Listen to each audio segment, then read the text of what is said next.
morning, and thank you for joining us for this week's service, whether you call Epicenter your church or it's your first time joining us. We are on the 8th installment of our Series X, where we're looking at strange and supernatural encounters recorded in the Bible. Today we'll be diving into a subject that defies logic and linguists alike, the topic, language. As we go through the message, we want to encourage you to follow along with your Bibles and jot down some notes on your worship program. If you have kids that are between the ages of 4th and 6th grade, we have Epicenter Kids currently taking place, and your kids can join at any time during the service. If you have newborns to 3-year-olds that would like some space to move around, the parent room is available, and you can view and listen to the message from there. If you would like some space, or if you like something to keep your kids busy during the service, we do have sketch pads that are available at the info table for them to use throughout the service.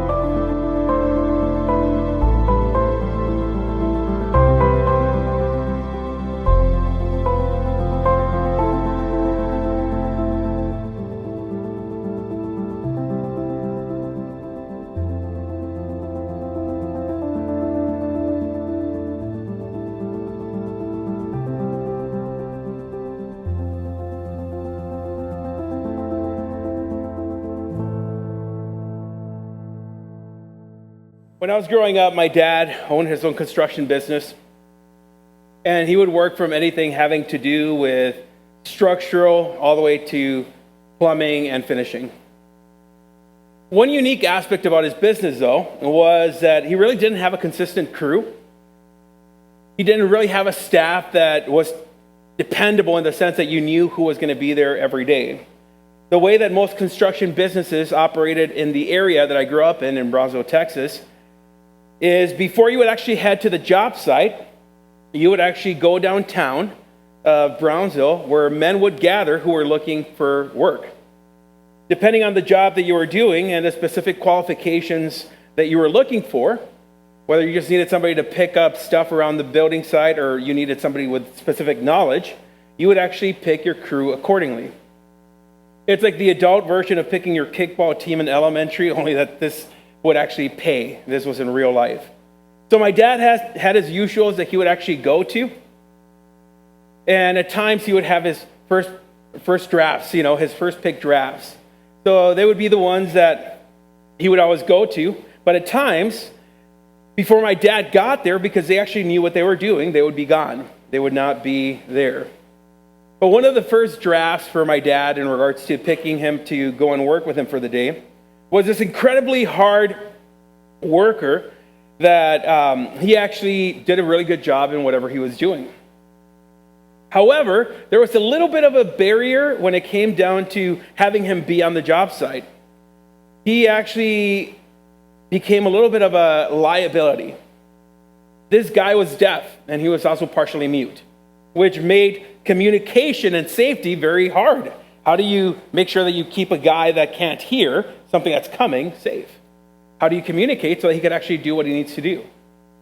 So once again, it presented challenges. And one day I was helping my dad out, and this man was focusing on whatever he was doing. He was up on the scaffolding, and he's working on this thing. And my dad's trying to get his attention for some reason. I can't remember exactly what it was, but my dad's on the ground, and he's trying to get his attention. And my dad's screaming at the top of his lungs. He's like screaming almost like he's mad. He's not mad. He's just trying to get his attention. And there's no success. And finally, he picks up something from the ground and kind of chucks it next to him so that way he could actually turn. So he actually finally turns. They try to communicate, but the way that they did this was by pointing and signing. In other words, if he needed for him to pick something up and put it, he would be like this right there. And he would also look very intently at my dad to see what my dad was trying to communicate, because it was really hard to know exactly what he was saying. So this was part of the barrier that came in trying to build something. It's very frustrating, very difficult when there's a barrier to get past. As I mentioned last week, I met my wife on a missions trip where I served this for translating for a youth group that had gone down from here from Modena all the way to Reynosa, Mexico.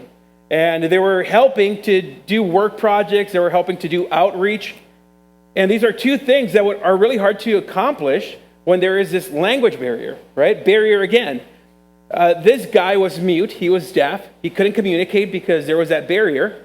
With my wife, at that time, this girl from Wadena that was going down, they were going to help build stuff around the church, but they had no idea how to talk to them because they spoke Spanish. They didn't speak English.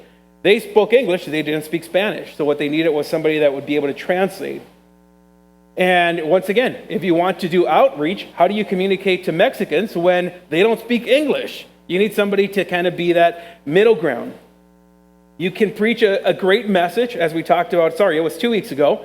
You could preach a great message, but if it's not understandable, you could share a word of encouragement, you could share a message, but if it's not spoken in a language that is understood, it may as well fall on deaf ears.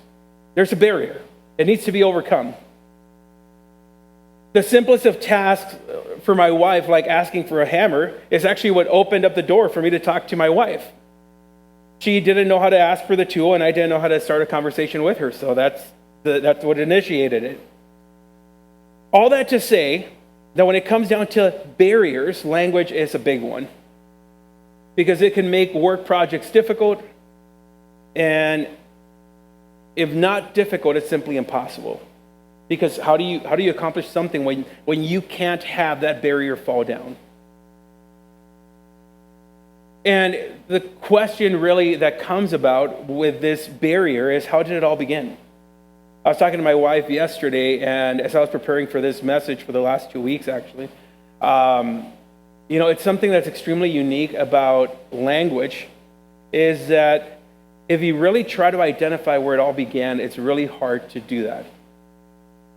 Why do we have so many languages, right? I mean, how do we get so many languages? Where did it all originate from? Where did it come about? And the reason I say that it's hard to understand is because the more that you study this, linguists, people who study language, can't even answer this. These are people who study every aspect of language, including vocabulary, grammar, the sound of language, and how words evolve over time. They have no idea. How do you get so many languages around the world?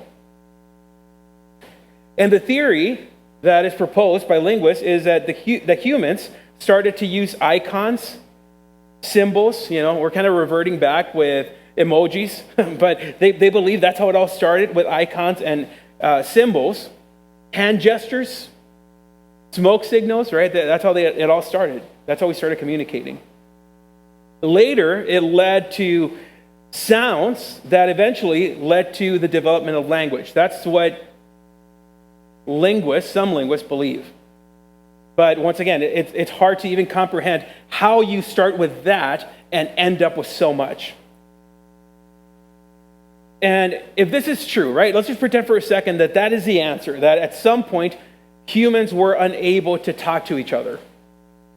It is hard to imagine how frustrating it would be to live for a period of time when you could not communicate properly. How do you accomplish simple tasks? Even in nature, we see that when it comes down to animals, while their language is limited, they have a language. But at the same time, that's how they communicate to feed, that's how they communicate to mate, that's how they communicate to attack and to plan. So we understand that language has to be essential for humans to survive. Even if this was the case, let's just pretend for a second that, once again, it evolved through time. It started with icons, it started with symbols, it started with utterances, whatever it is. It's going to present a different question, right? So let's just pretend for a second humanity started, which I would love to talk about this more, but this is a rabbit trail. But if you really think about what science proposes, that everything started from a single-cell organism, let's just follow that trail, that thought. Let's just think about that for a second. From one single-cell organism, you get everything that exists today, but not only that, but from one single-cell organism that evolves to life, you get not only one language, but that originates in one point in history, but it is estimated that there are 7,139 official known languages in the world today. How does that happen? Right? From one single-cell organism, you get all the variety of animals and humans and everything else But then, not only do you get one language that evolves, you get 7,139. How does that happen? You understand why linguists are baffled at this? It's a very hard thing to try to reconcile. Who generated these diversities in communication? Because I can tell you, speaking two languages, Chinese sounds nothing like Spanish and English. I mean, there's some similarities in French and Latin and Italian, but that's about it. And once again, linguists can't answer that. How do you get over 7,000 languages? And the Bible does address the issue. And it brings us to the eighth installment of this series that we're going through, of the unique and strange accounts that are recorded in the Bible that seem to defy our understanding of the world, that, in this case, that cannot be reconciled through natural experiences. That would be the best way to put it. So before we even get to this unique account that explains the diversity of how languages came to be, we first have to start off with the point in history when language originated, right? So does the Bible record that moment? And in Genesis chapter 2, it's going to give us, Genesis chapter 1 gives us an overview of the creation, right? Day 1 to day 6 and day 7, God rested. Chapter 2 gives us a detailed account of the creation of man, right?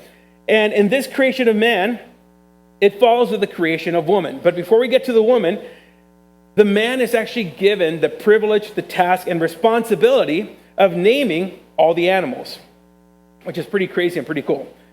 It is not until after the creation of the woman that in verse 23, we see that it records the man speaking and saying, "At last," the man exclaimed, "this is bone for my bone and flesh for my flesh. She will be called woman because she was taken from man." I mean, all that you need for a guy to talk is a woman, right? I mean, that will get him talking right away. And that's what we see, right? Adam is talking. And it's not that the man is unable to speak prior to the woman being created. Once again, language is required so that you could name things. But in verse 23, it makes it clear that not only is the man able to speak at the moment of creation, but it is also language that is coherent and is able to be understood. It's understandable language. They're not stumbling along. They're not pointing. They're not trying to draw pictures of what they're trying to say. The man is able to speak clearly. In the following chapter, we continue to see that the woman is also not only able to talk, but the woman is actually able to carry a conversation. Language is not something that developed with time through human innovation. It's not something that we came up with, but rather it is something that is crucial for us to exist, to coexist, and it is present since the very moment of creation. It is fundamental. So now fast forward to Genesis chapter 11, verse 1, and this is where the interesting and unique story takes place. It states that at one time, all the people of the world spoke the same language and used the same words. Now we're getting somewhere, right? So here's a couple of things that have been established. Man was able to speak, always has. Now we understand that at one point, we didn't have these diversities in language. We just simply had one. So it's clear. Humanity is able to communicate verbally, and it didn't start and develop. It has always been, and at one point, everyone spoke in the same language.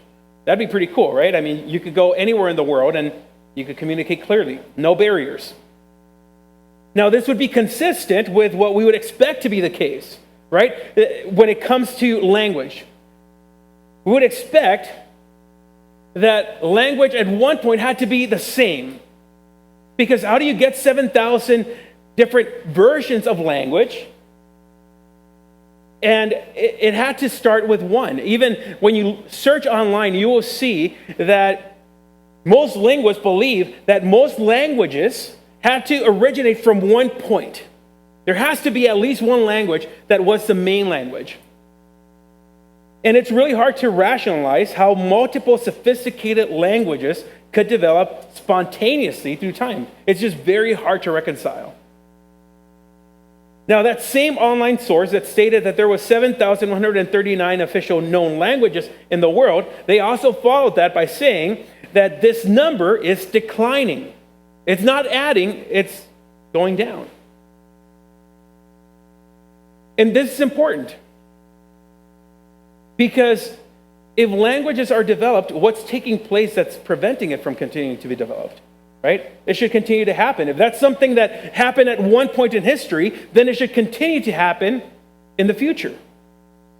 So it's been suggested that, or you could suggest, I should say, that technology is playing a factor on the decline of languages, right? As we have Facebook and as we have different apps that can translate, well, maybe that's a reason that languages are declining. However, there's examples of remote areas around the world where the languages with time have actually been lost. We have no idea how to translate them. One example would be the language of Easter Island, Rongo Rongo, and that's a language that it still has yet to be translated because there's no way of translating it. Those people died. So once again, we see that languages decline, they don't continue to be added. There's not more. So holding the view that language, if you were to hold that view, that language was initiated through human effort or even ingenuity, right? They just got creative and it got to the point where we have these 7,000 languages. How do you get there? Through what process do you have to go to end up with that many languages, over 7,000? So even if you were to take a region, right, into consideration, let's just tone it down to try to make sense of this. I want to really focus before we get to the story. If you were able to take a region, let's just say the U.S., and consider that. One thing that we see in the U.S. is that regardless where you travel, you're going to speak English. It's just going to be the dialect that changes. If you're not tracking with me, let me elaborate. If you go to Tennessee, they sound funny. If you go to Texas, they sound funny. If we go there, they think we sound funny. That's a dialect. Some of us sound like Canadians, and it sounds funny to people. Living in Minnesota, Texans sound funny to me now. Their dialect is weird. So when it comes down to it, you see that no matter what region you're in, the language is consistent. The dialect changes, but it's still the same language. Nothing happens. Nothing changes except the way that the tones are carried out. So when you look at this, how do you get 7,000 languages when you have one language in one country that carries all the way through, but there's just different dialects? Nothing changes in the language. Even if you were to go from Mexico to Spain, in Spain, they speak Español Castellano. That's what it's called. In Mexico, we just speak normal Spanish. That's what we would call it. But it's almost identical. It's just that they sound like they have a lisp, and we don't. If you talk to the people of Puerto Rico, they can't pronounce their R's. So it's actually pretty funny trying to pick on them because I'm going to make a little bit of a weird joke, but I have a friend who's from Puerto Rico. I'll just say it that way. And so in Spanish, when you say dog, it's perro. There's a rolling R. Because they can't pronounce that, they say pedo. You know what pedo means? It's fart. So we make fun of them. We're like, dude, you can't even pronounce a word that's in Spanish, right? So dialect changes, but it's still the same language, right? And we're talking about where there's space and gaps. So the same thing could be said with the English language. How do you get 7,000 versions of languages from nothing? It's impossible.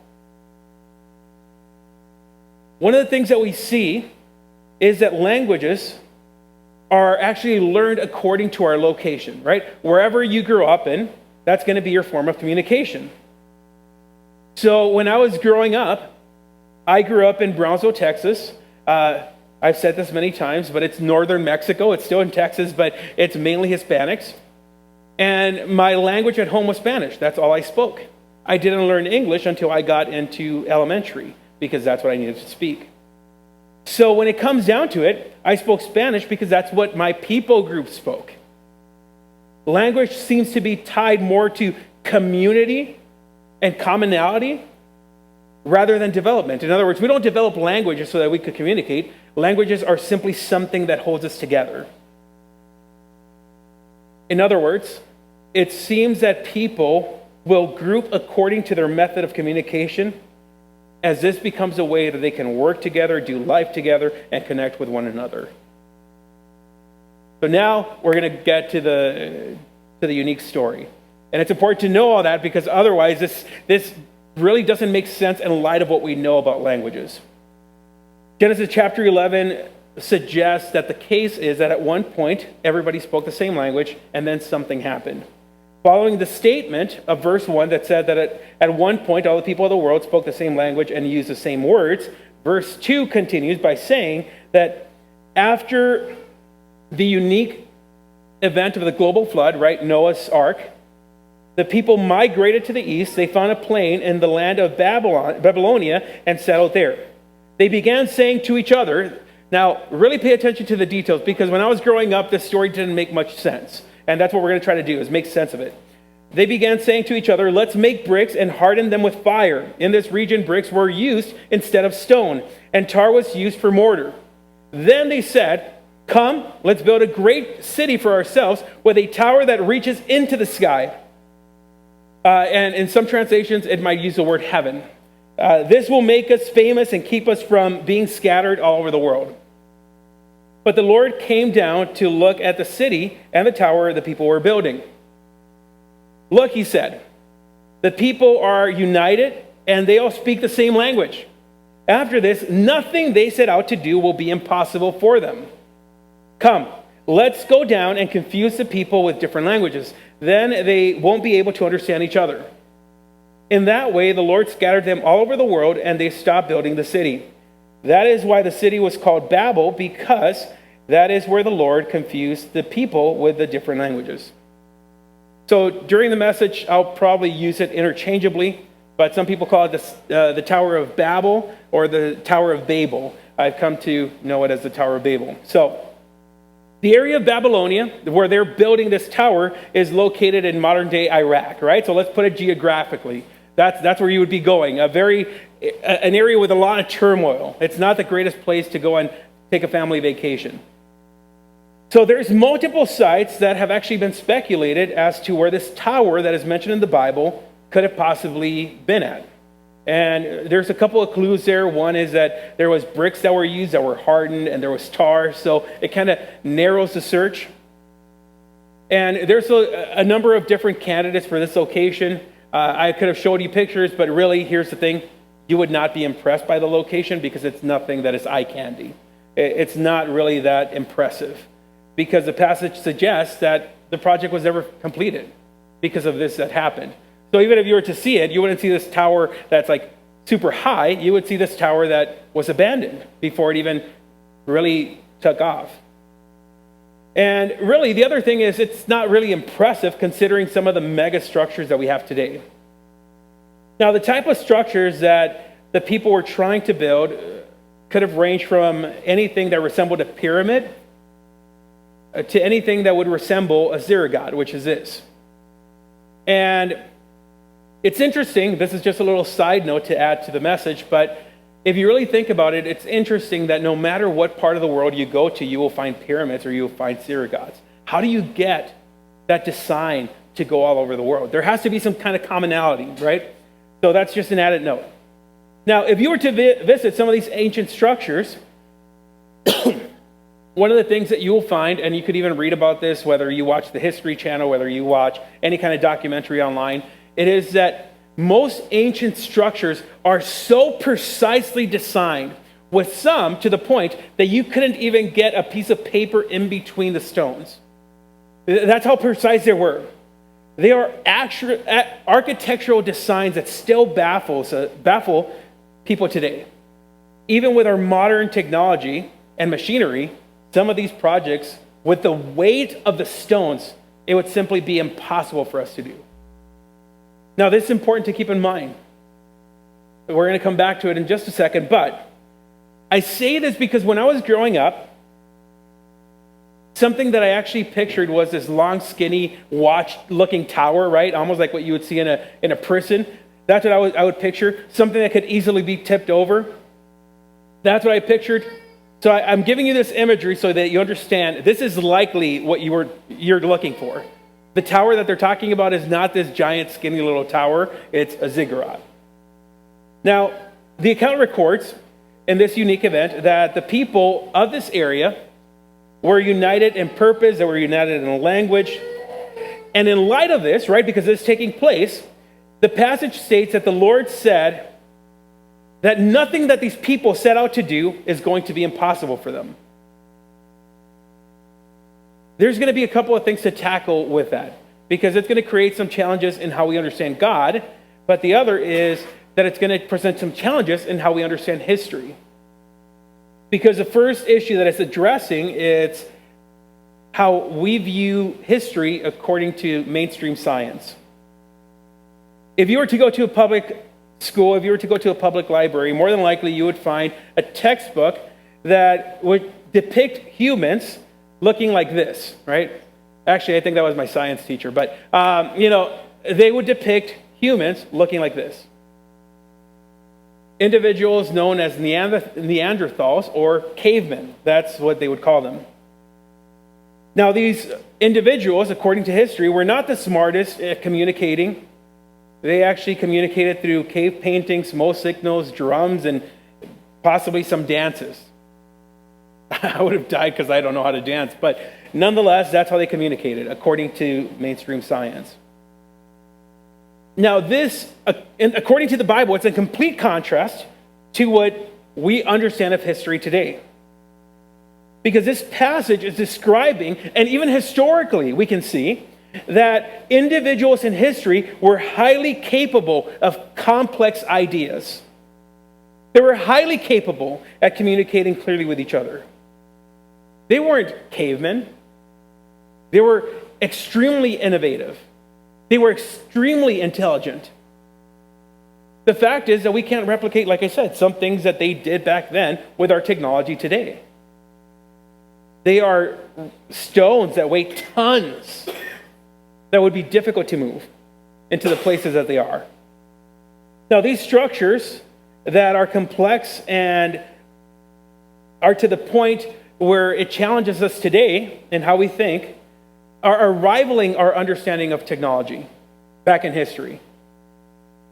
So once again, what is believed is that cavemen inhabited the earth thousands of years ago, whether it's, it ranges anywhere from like 40,000 all the way to 300,000 years ago, which is another topic in and of itself. But the Bible clearly teaches that since the moment of creation, which according to Scripture it is around 6,000 years ago, man has been highly capable of thought and communication since the origin of creation. These individuals who were living in what is modern-day Iraq had a goal of building an edifice that would serve as a legacy to symbolize to generations to come of their ability and the height of their power.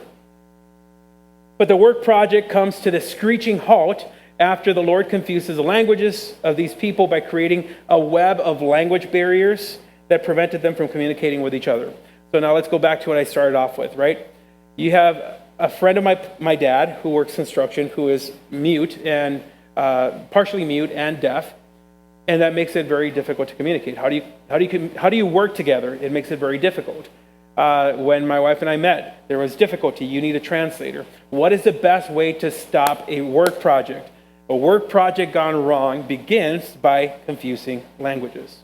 And that's what the passage is suggesting. And as a result of this supernatural event, the people actually do stop building the structure. And this is meant to keep them from being united, which all of a sudden now leads to the second question. It's theological. It's how we understand God. Why does God do this? And we're going to come back to this, but it says that it results in them scattering across the face of the earth after the failed project and what is referred to the Bible as the Tower of Babel. So Babel is a word that is used that sounds like a Hebrew term, meaning confusion. That's actually where Babel comes from. And this is the explanation that the Bible gives us of that really defies any natural grounding of where all the languages of the earth originated from. It is a specific act of God that cannot be measured. It cannot be reconciled through science methods. And once again, this means that scholars and skeptics that would hear this, they would scoff at it because it defies anything that they can explain. They can't measure it.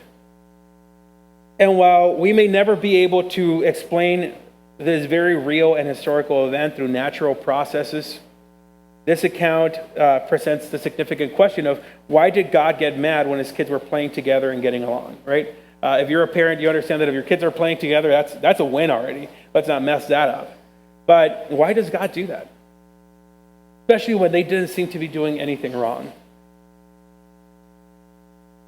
We're living in this point in time where advances in medicine and technology almost seem to happen on an annual basis, if not month to month or even day to day. There's always something new that's innovative, and these are innovations that can either prolong our life expectancy, or at times it's making life easier. We actually see communication being a lot easier. As a matter of fact, it was just this last week, I talked to my mom on FaceTime. I was able to see her face, see her live, and we were talking to one another. It's great. It's a great tool. Modern technologies in medicine have allowed us not only to be able to recover from things that might kill us, but it's also helping us in other ways. So it seems, though, the more that people can work together, the more that we are able to accomplish. And if you really look at, just in general, if you were to look at the ISS, the International Space Station, that's kind of one example of it, right? You have different nations of the world collaborating in space exploration, or even space maintenance in that sense. So once again, this could be a very good thing. Why does God put an end to it? Because it can create a lot of issues. In the last century, as these technological advances have taken place, one thing that has also taken place simultaneously is we've seen how society as a whole has drifted from their anchor point, God. If you really look back to prior to like the 1950s, when we really start to develop technologies, I would say that it meant more back then to say that we're a nation under God than it does now. We've actually drifted from that. As a matter of fact, a number of times I've heard individuals who state something around the lines of this, but it's how medicine has done more than prayer ever did. You could get on your knees, but medicine is the one that's curing you. If you sense something there, it's arrogance. We've done more than God has. That's pride. In the midst of every innovation, one of the things that tends to happen is that man exalts himself and they crave fame. It's me. Humanity in its broken state desires to be above God. And this is the heart of the issue in the Garden of Eden with Adam and Eve. The temptation that was actually presented to Eve was this. God knows that your eyes will be open as soon as you eat of that forbidden tree, and you will be like, what is that? Pride. You will be like God. You're going to be like him, knowing both good and evil. And it says that the woman was convinced, she saw that the tree was beautiful. Sin never looks bad. It looks pretty good at first. And its fruit looked delicious. It looks appealing. And she wanted the wisdom that it would give her. She wanted autonomy. You will be like God. This tends to be at the forefront of humanity's broken nature. We want to be autonomous. We don't want to be under God's authority. We want to be our own gods.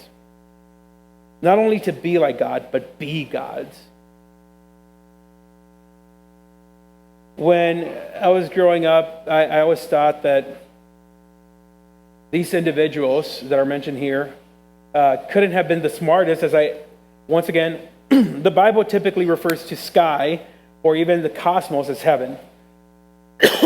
We talked about this a while back, but in the second letter to the Corinthian church, Paul writes about a third heaven, right? And we talked about this, how it's not that there's different layers in heaven, but the Bible refers to heaven as heaven, right? So sky, heaven number one, the cosmos, heaven number two, God's dwelling place, heaven number 3. That's where Paul was caught up to.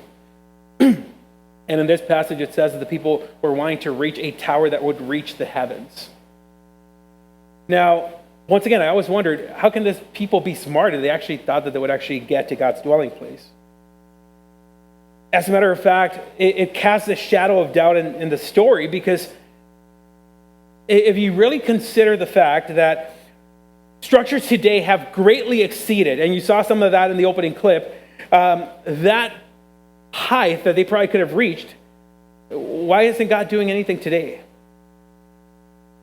So I want to give you an example to kind of put things into perspective.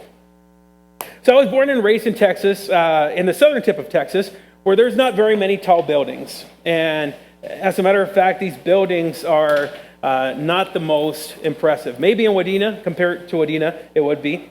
But the tallest building in Texas actually is called Villa del Sol. And it translates to House of the Sun. This mega structure in Brownsville, it's impressive for Wadena. But I tried to find an actual number, and it's probably skewed, but it supposedly reached 312 feet, which, okay, it's pretty high. But it's not very impressive if you were to travel to Minnesota, St. Paul, or Minneapolis, St. Paul, right? It wouldn't be as impressive when you think about 312 feet. So growing up, Villa del Sol was not necessarily on my bucket list to walk up. But one of the places that I did want to go to was in New York. It was the Empire State Building. At that time, I thought, man, could you imagine if I actually got to the top of that? So I'm going to put it into perspective in regards to kind of what that would look like. So Villa del Sol, imagine being this right here, right? This is about the size in scale of how tall I would be. So one of the places that I wanted to go to, once again, was the Empire State Building. This would be about the scale of the Empire State Building, right? So we're talking about, I want to climb something a little bit higher than that. And that was kind of my goal. However, we know that the Empire State Building wasn't the tallest tower, but as of January 4th of 2010, there was actually a structure that was built that is the tallest building to date that exists right now in the world. It's not in the U.S., it's actually in Dubai, and it is the Burj Khalifa. And that one actually measures a staggering 2,722 feet. So in comparison, this is actually how tall it is, right? So we have these two. This would be Brownsville, Texas. This would be New York. This is the Burj Khalifa. We're seeing that buildings are growing. When people build this, why did God not do something about it if that was the issue? So this is putting it to scale. But again, as you saw in the opening clip, I'm going to disappear for a second, but as you saw in the opening clip, the buildings just keep on getting bigger. And one of the visionary projects that is there is actually the Tokyo's Tower of Babel, or Babel. And that's one of the places that they want to build. In comparison, if this was built, the Tokyo Tower of Babel, it would cost a staggering $37 trillion. It would house 300 million people, and it would actually be taller than the highest natural point on the planet, which is Mount Everest. It would actually be this tall. So to scale, right? This is Brownsville. This is New York. This is Dubai. If Tokyo was to reach that, Micah, can you come and help me, buddy? So it's not this, right? What it is, down there, bud. So what it is,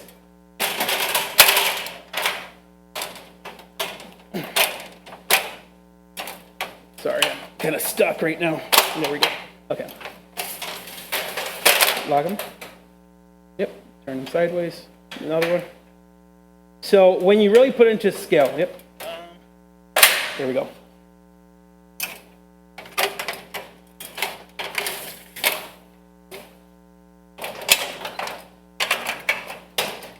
I can't even raise it up.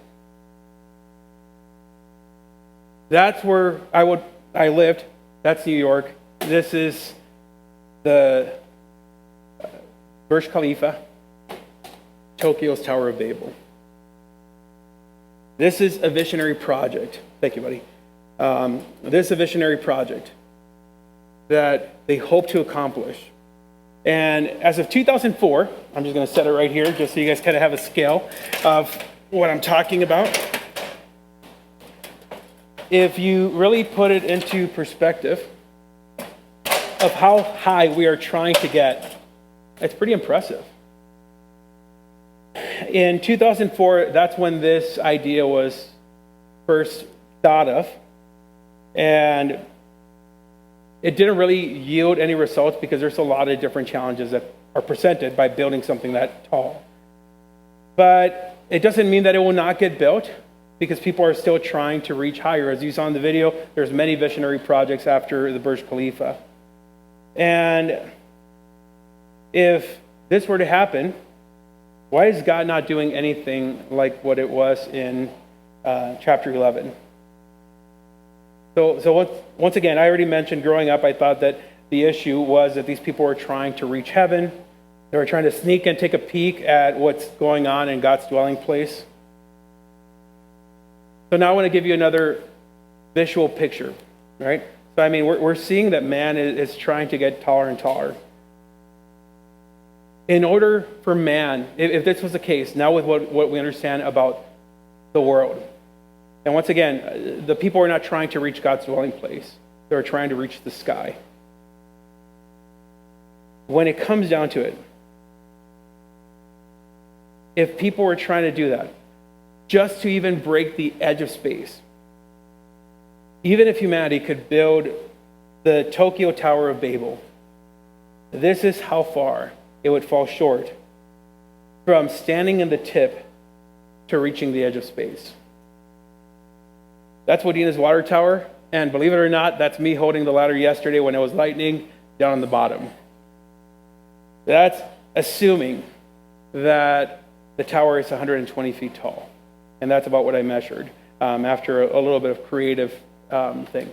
So even if that tower was built to reach the edge of space, that's how short you fall. They were not trying to reach heaven.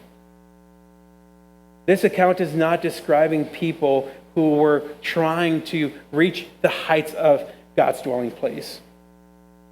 But in their pride, they wanted to stroke their ego, and they wanted to be like God. They wanted to be known. They wanted to show their power. And God prevented and they wanted to also prevent what God was asking of them after the flood. So we're going to close up here really quickly, but in Genesis chapter 9, verse 1, after the flood, but before the confusion of the languages, it states that then God blessed Noah and his sons and told them, be fruitful and multiply. And the emphasis of mine, what does it say? Fill the earth, right? You have to spread, multiply, fill the earth. But if you look at what they said in their reasoning for the work project is, then they said, come, let us build a great city for ourselves with a tower that reaches into the sky. This will make us famous. There's pride. And keep us from being scattered all over the world. There's rebellion. There's pride and rebellion. It was a deliberate act of rebellion towards God in their pride. The heart of the issue is found in the heart of the people. That's really the issue. What takes place after this unique and supernatural event is, this is what it says in verse 9, where the story concludes. In this way, God scattered them all over the world. Was God upset that his kids were united? No. They were united in rebellion. God scatters them in his sovereignty and power, and he accomplishes what they were trying to prevent. So here's a quick takeaway.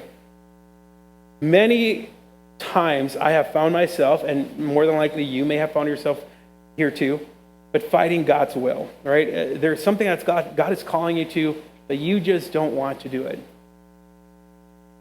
God will have his way either in our obedience, or he will have our way, or his way, in our disobedience, because God is sovereign.